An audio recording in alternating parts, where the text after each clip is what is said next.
날마다 솟는 샘물과 함께하는 오늘의 큐티 시간입니다. 3월 27일 금요일, 오늘의 말씀은 요한복음 10장 1절로 10절의 말씀입니다.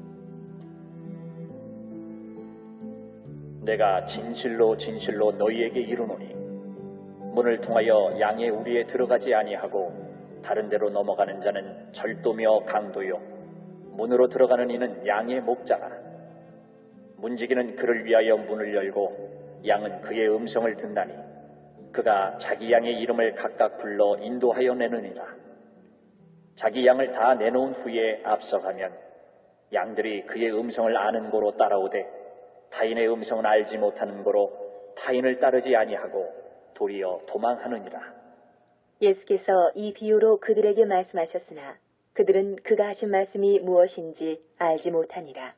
그러므로 예수께서 다시 이르시되 내가 진실로 진실로 너희에게 말하노니 나는 양의 문이라. 나보다 먼저 온 자는 다 절도요 강도니 양들이 듣지 아니하였느니라. 내가 문이니 누구든지 나로 말미암아 들어가면 구원을 받고 또는 들어가며 나오며 꼴을 얻으리라. 도둑이 오는 것은 도둑질하고 죽이고 멸망시키려는 것뿐이요 내가 온 것은 양으로 생명을 얻게 하고 더 풍성히 얻게 하려는 것이라. 새로운 아침입니다. 오늘도 하나님의 위로하심이 우리의 삶 속에 충만하시기를 기도드립니다. 나면서부터 맹인되었던 자가 빛 대신 예수님을 만나 실로암 목가에서 고침을 받음으로 육신의 눈이 열려 밝은 세상을 보게 되었을 뿐만 아니라 신앙적인 눈도 열려 예수님이 누구신 줄 알아 믿고 고백하며 그분 앞에 엎드려 예배하는 예배자가 됩니다. 하지만 그 청년은 믿음으로 인해 사회에서 출교를 당했습니다.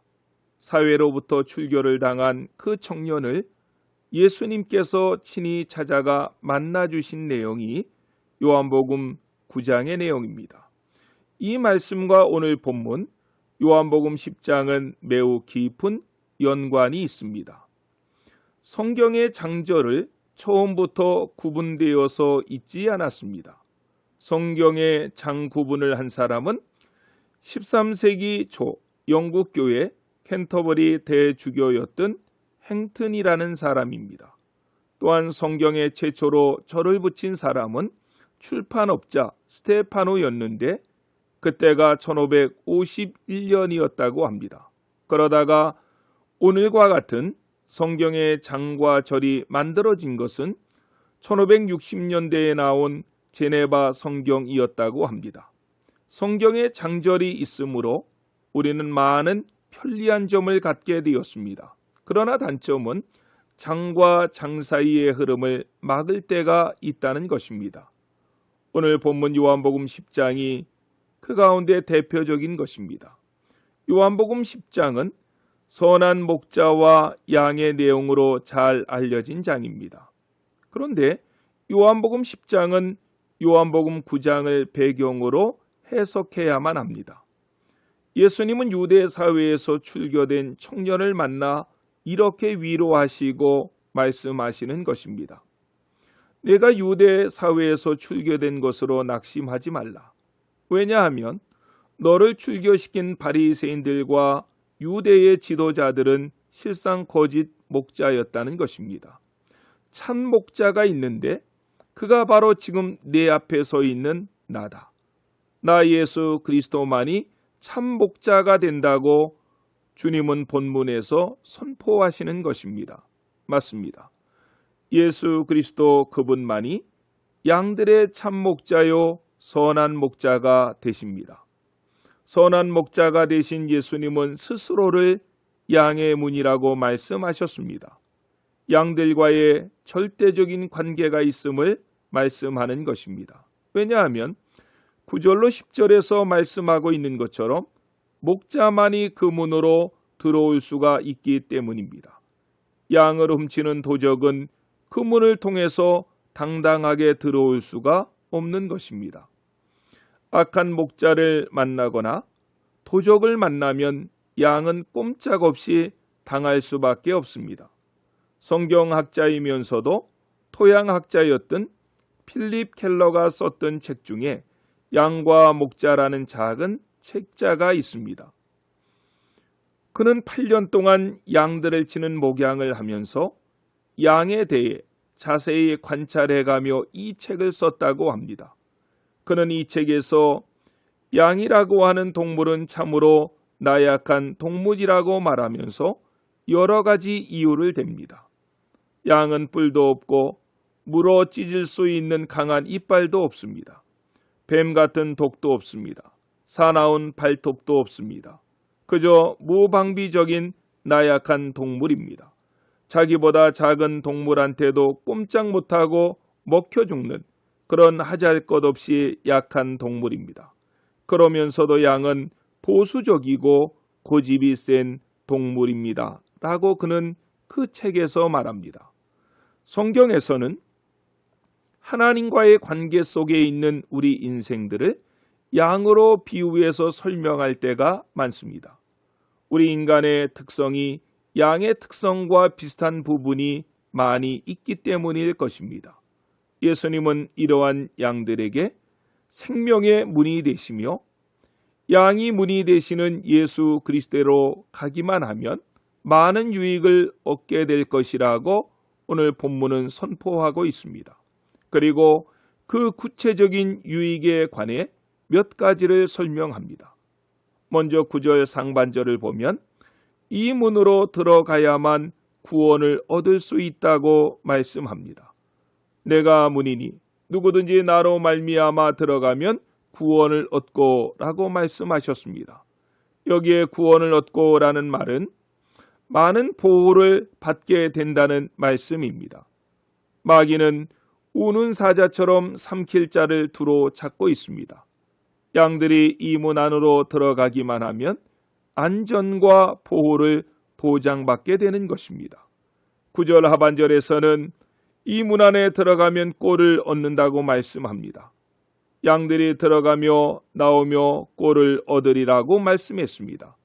10절 상반절에서는 이 문으로 들어가면 생명을 얻는다고 말씀합니다. 도적이 오는 것은 도적질하고 죽이고 멸망시키려는 것뿐이요 내가 온 것은 양으로 생명을 얻게 하고 라고 말씀했습니다. 영원한 생명, 영적인 생명, 영혼 구원을 의미합니다. 이 생명은 예수 그리스도 이외에 그 어떤 것으로도 얻을 수가 없습니다.